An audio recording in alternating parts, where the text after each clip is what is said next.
know we're almost done, and we're about to have like an after party that's sold out several times over, which was nuts. I had no idea people would want to spend almost 12 hours together. So that was fun to find out. But I want to know, okay, how are people feeling? So we just spent all this time together. I want to know, like, shout out your emotion. And it can be ugly. So just tell me. Excited. Yeah, I was hoping I'd hear that. What else? Inspired. Okay. Does anyone have an ugly one?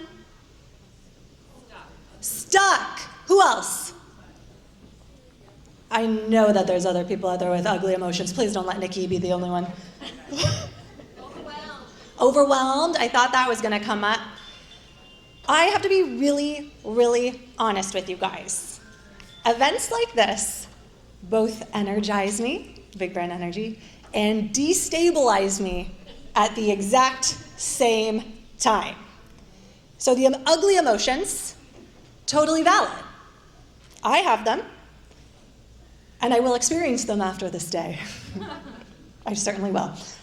And I think it's because a room like this does not just expand your possibilities, it exposes your desires, right? And once you can see the bigger life, the bigger vision, there's just no unseeing it. And for me, typically, after an event like this, whether I'm speaking or hosting or just attending, I go back to my house or my hotel room and I spiral. Yeah. I'll cry, for sure. I usually try to calculate my ROI, and it's like, the bodies are still warm. Like, you're trying to calculate the ROI, and you have not even packed up your luggage to leave yet. But I start to question, was it right to come here? Was this the right investment? Am I just spending money to, like, wear cute outfits on stage? I ask myself those questions every single time I go to an event, and I used to think that meant something was wrong with me, because I was like, shouldn't expansion be exciting? Shouldn't growth feel inspiring and encouraging? But it doesn't always feel that way. And I think, and maybe you didn't shout out your ugly emotion, and that's okay. That's probably maybe why you're feeling stuck on the inside. Or maybe you're like, I don't have an ugly emotion, Katrina. I loved the day. But if you feel this ugly emotion come up later, because I know at some point, maybe it's not in the next 24 hours. Maybe it's not in the next 40 hours, but at some point you will. And that's what we're going to talk about today, is how to not let your visibility get in the way of your big vision, because it can. So about 6 weeks ago, I think that was the math on that, I had the opportunity to speak at the Power Table Live. Shout out Taylor Smith, amazing friend and community keynote speaker. And at the very end of the week, we got to do this like small group mastermind on a yacht. And I was like, oh, I can't wait to go on this yacht day. It was like the highlight of my week. And we met for brunch before the day kicked off. And the women are going around the table, talking about, this is me, this is my business, this is what I'm excited about, and this is a challenge that I'm currently working through.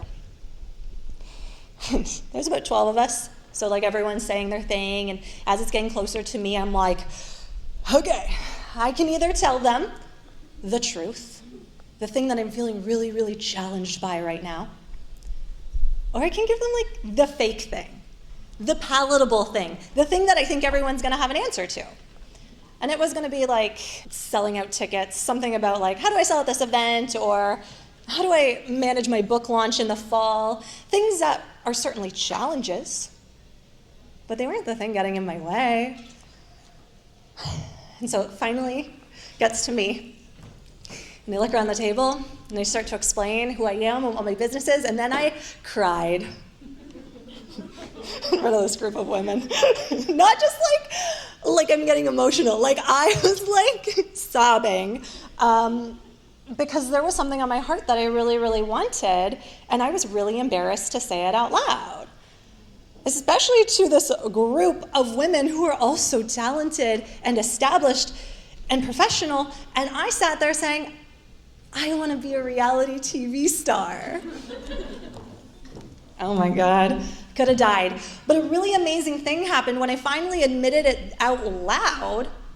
No one told me that that was embarrassing or said, that's unrealistic. They started to give me ideas on how I could actually become one. Yeah. And I was like, that is so amazing. I felt so free after I got to share that out loud with this group of women, because I was like, of course I would find the people who would not scoff at the big dream, but they would lift me up because of it. And you know what's interesting? This pattern, this shamefulness, I'm so glad Diana teed me up for this during the panel. This ickiness around fame is really where my root cause of being ashamed of reality TV comes from. Because we're told that fame is a bad thing to want. It's vain, it's shallow, it's vanity. And that's something I carried around with me for a very, very long time. And that shamefulness is what got in my way for a very, very long time. And I'm in this new era of my business where recently a friend of mine told me that I might trigger some people. I actually never thought that I would ever do that, to be honest, because my whole life goal since I was the age of 2 was to please people, to make them feel good, to make them feel comfortable. And so when people started to respond to me differently, I started to think I was doing something wrong. And I started to pull back, and I started to feel ashamed around this desire for fame. But I actually believe that each and every one of you in this room right now, with your sequin sparkles or whatever outfit you picked out today to wear here, I think each and every one of you want to be famous on some level. And you might not admit it to me today, you might not admit it to yourself, but there's a part of you that wants to be visible, and it's not going to be the social media content, the website, the brand, or any of the external things that get in your way, because I know that you can find the right person to hire for that. The thing that's going to get in your way, there's 7. The 7 deadly sins of visibility. So the first deadly sin of visibility is lust. And this is not sexual lust. This is longing for the things that we won't say out loud. This is me sitting at that table at brunch before the yacht, crying about wanting to be on reality TV, not because I didn't know how to do it, but because I was embarrassed. And because if I finally admit that goal out loud, now someone has a measuring stick to use against whether or not I actually achieved that goal. And I read you a long list of things that I really, really want, and now you can all keep tabs on whether or not those things actually happen. That's a very vulnerable place to be. But for me, it's actually been really freeing. It was really freeing to read that list today. It's been really fun to embody the identity of someone who might get to be on reality TV one day or open for her favorite band. And through all of this, I realized that most of us actually aren't scared of failure because we're entrepreneurs. Failure is going to happen. We're going to fail. We're going to make mistakes. I've made so many. So I actually don't think that's what we're scared of. I think we are scared of public failure, of people knowing that we tried so hard at something and didn't get it. Because then it's proof. It's proof that it didn't work out, and it's should have been more realistic, right? And this lust becomes so shameful, right? We're so ashamed to want something so badly, but that is your superpower. Leaning into the thing that you want so badly is what's going to bring you closer to achieving it. And I think we could all just be a little bit more vulnerable and open about the things we really want. I opened today asking you all to tell the truth about what those things are. And if you're willing to do that, you're willing to make those big dreams come true. And if you're not, something terrible happens. That feeling that doesn't go away, right? When we decide that maybe we're not going to go after a big dream, or we decide that maybe it's no longer for us, I actually don't believe that our desires change or dissolve or evaporate. I actually think we just push them down and they get buried under layers of self-doubt, fear, irrationality, realism, and then it turns into judgment against the people who are actually willing to go for the things that they want, which is why the second deadly sin of visibility is envy. And I think envy is one of the feelings that women feel the most and admit the least. Because it's so hard to watch someone else achieve the thing that's on your heart. And I know firsthand how envy can really take us down. There are women in this very room right now who have triggered envy in me at different points in my career. And you know what? I learned from them. I built relationships with them. I wanted to know what it was about them that I felt like I didn't have. Keyword being felt like. Because someone else having more visibility or more success does not take away from yours, but those triggers of envy are giving you information about the things that you really, really want. And so when you feel envy, that's not a sign to pull back. That's a sign to explore and to lean in and to really learn what it is about that person that's triggering that emotion and what can you bring to life because of that uncomfortable envy that happens. And so once we have this envy, and maybe we're like, okay, Katrina, well, I'm learning from the people. You know, I'm learning why the envy is triggering me, but you know what? Now I'm feeling really shameful that I want all of these things. Who has ever felt like they shouldn't want so much? Like they should just be grateful for what they have? Greed. But not greed in the traditional sense. I actually think the third deadly sin of visibility is actually shame for wanting more. Because at some point, you are going to tell yourself, shouldn't this be enough already? Shouldn't I just be happy with what I have? And listen, gratitude is beautiful, it's so important. But gratitude and expansion are not opposites. You can deeply appreciate your current life while still striving for something bigger or different. But the more that we ignore this shame for wanting more, the more that we actually pull back from going after what we really want. And I did this because what's so interesting about my journey is I had a decade-long corporate career where I was helping someone else to build their business, several. And then I left and I started an agency. And I was getting other people seen, featured in places like Vogue and People magazine. Some of my clients have been on TV multiple times per month. And meanwhile, I really wanted those things. But I was so embarrassed for wanting more. Like, shouldn't I just be satisfied with the business I already have? And if I would have let that greed or that shame hold me back, I wouldn't have been able to go on to create this new identity. And if I would have let this shame and this greed get in my way, well, it would have led me to the next deadly sin of visibility, which is sloth. But I don't think this is sloth in the traditional sense because I don't think any of you guys are lazy. Let me make that clear. When I say sloth, I actually think this is productive avoidance. Someone said it earlier, we distract ourselves with the busy work, the productivity, the certifications, because we think that that's what's going to make us legitimate enough to go after our dreams. What's been really interesting about planning this event is it's kind of cracked open some like old memories of mine. So I started my career when I was 21 years old in sports media. I was working in the professional golf industry. Don't ask me how I got that job. I could not swing a golf club.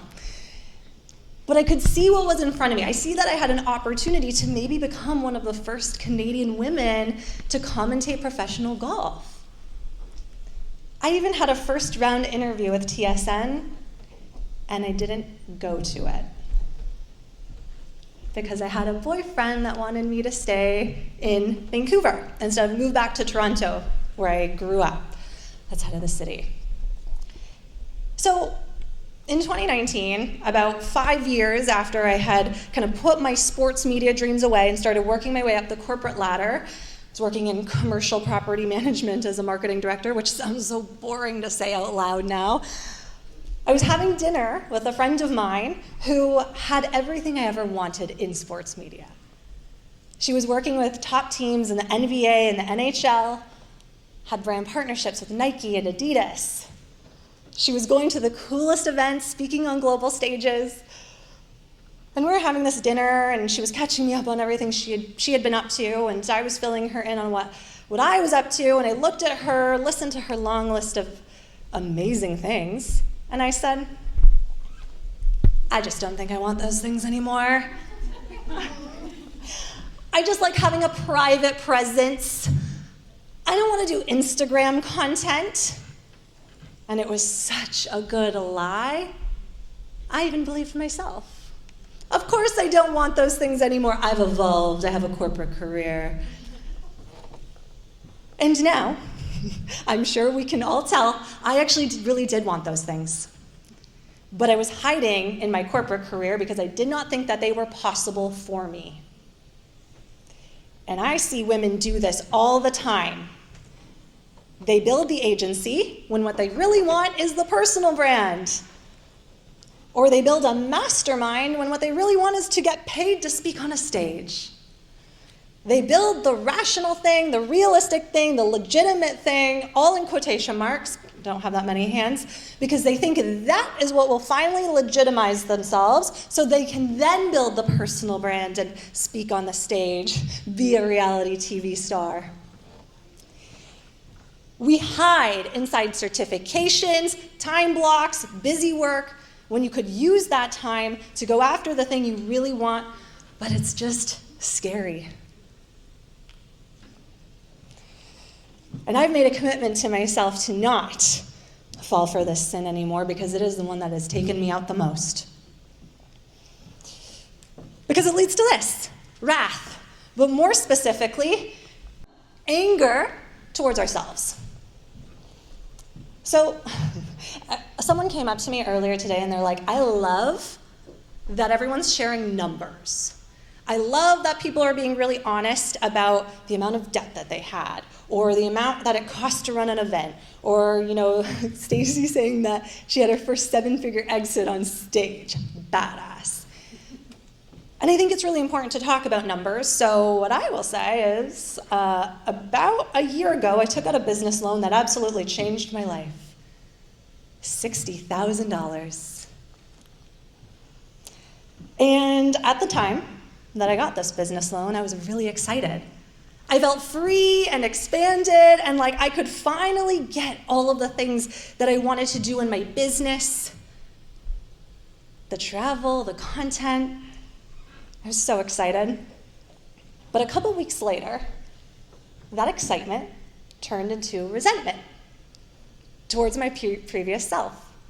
I was telling myself things like, oh my God, you should have been better with money. How irresponsible. How could you have let it get so bad that you needed support?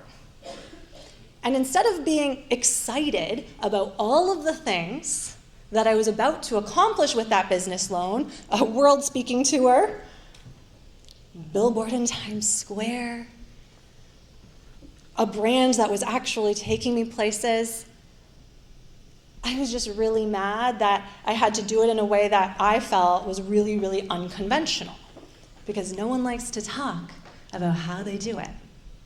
No one likes to tell you how much it's going to cost to take the big leap. And the internet has made this so much worse, by the way, because everyone shows up and says you can manifest an entire new life overnight. Just manifest harder. Tried that, didn't work. No one is going to leave this room today with exactly what you want tomorrow. And that's okay. There was a part of me that wanted this event to sell out like in a day. Eras Tour style. Yeah, Taylor Swift, we love her. If that would have happened, I would have missed the entire journey, right? I would have missed the lesson in showing up every day to sell this event, I would have missed the lesson in holding a vision without any proof. But there are still times when my wrath showed up. My anger towards myself. Did I make the right decision? Why aren't tickets selling fast enough? Why did that sponsor say no? Why did this person say that the last time my speakers sucked? My speakers are amazing. And I felt that wrath, and it got in the way of me showing up like the most authentic version of myself because I was just so angry at old Katrina who I left outside today. And that anger is what gets in our way of not pride, because I think you should feel prideful about what you've done. For me, the sixth deadly sin of visibility is actually the fear of celebrating transformation. It's the fear of letting someone see you when you haven't fully become the person you want to be. So for those of you that follow me on social media, you'll know I started doing something crazy, sharing my singing lessons online. And so I started doing this not because I think I'm an amazing singer, okay? Let's be clear. I was actually surprised when someone messaged me to say, voice of an angel. I'm like, oh, honey, compliments will get you everywhere. But I've been sharing them because one day, when I inevitably have my indie rock band and we open for my favorite band and win awards, I want people to know where I started. I want people to know that I started actually at my very first singing lesson back in October, after the last Big Brand Energy event, with my vocal coach, who asked me, what do you think your biggest block is around learning to sing? And I said to him, the fact that I'm going to have to sing in front of you at some point in this lesson. It's terrifying.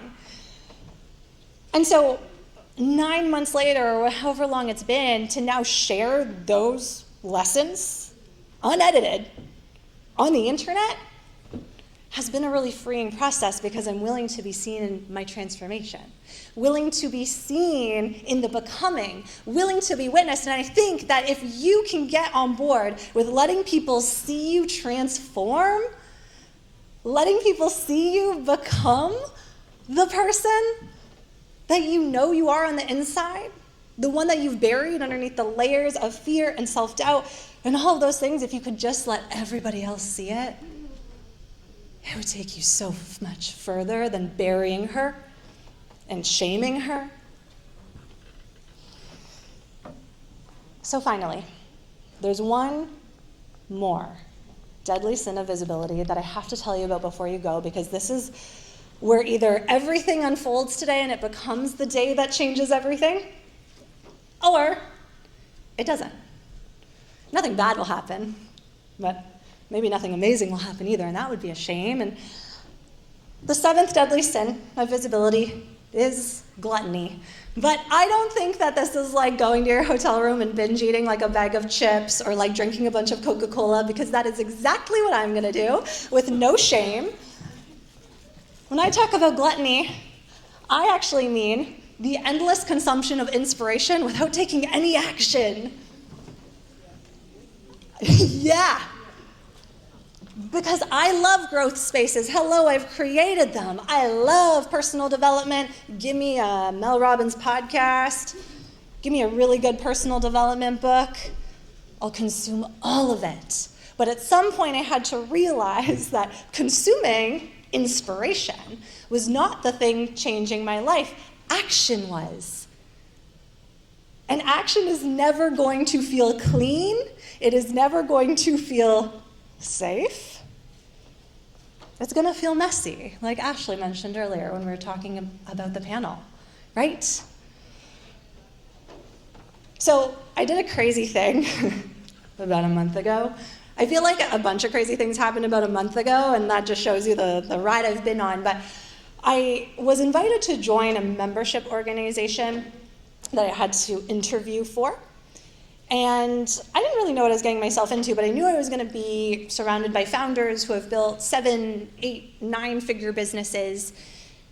And I heard that they could really use my help. And I had to go through one interview. And then I had to go through a second interview. And I actually didn't think that they would let me in, but then it turned out I was accepted for the price tag of $13,000. And I said, here's my credit card. I'm looking for my mentors. They're not in the room. Perfect. I said, here's my credit card, because you know what? If I say no in this moment, I am turning my back on the person I want to become. All of the inspiration I had consumed about becoming her, stepping into your future self, breaking the habit of being yourself, whatever title you're consuming right now, at some point you need to put that into action. And so I handed over my credit card. And it was the most I'd ever processed in a single transaction. Actually, I didn't even know if it was going to go through. But it did. And since that day, I have met the most incredible people. I have met people who have happily contributed to the swag bags. I have met people who have become one-on-one clients so quickly, without questioning, without negotiating. And I realize it's because I finally elevated to the level I was meant to be. It just meant taking action and a little bit of a risk. And that really is what big brand energy is, right? It's becoming not a new version of yourself or not somebody different, but the version of you that knows she is capable of holding it all. The version of you that knows she is capable of holding the vision, the capital, the community, and being seen in transformation. Because this day was never meant to be a day that inspired you. It was meant to be a day that moved you.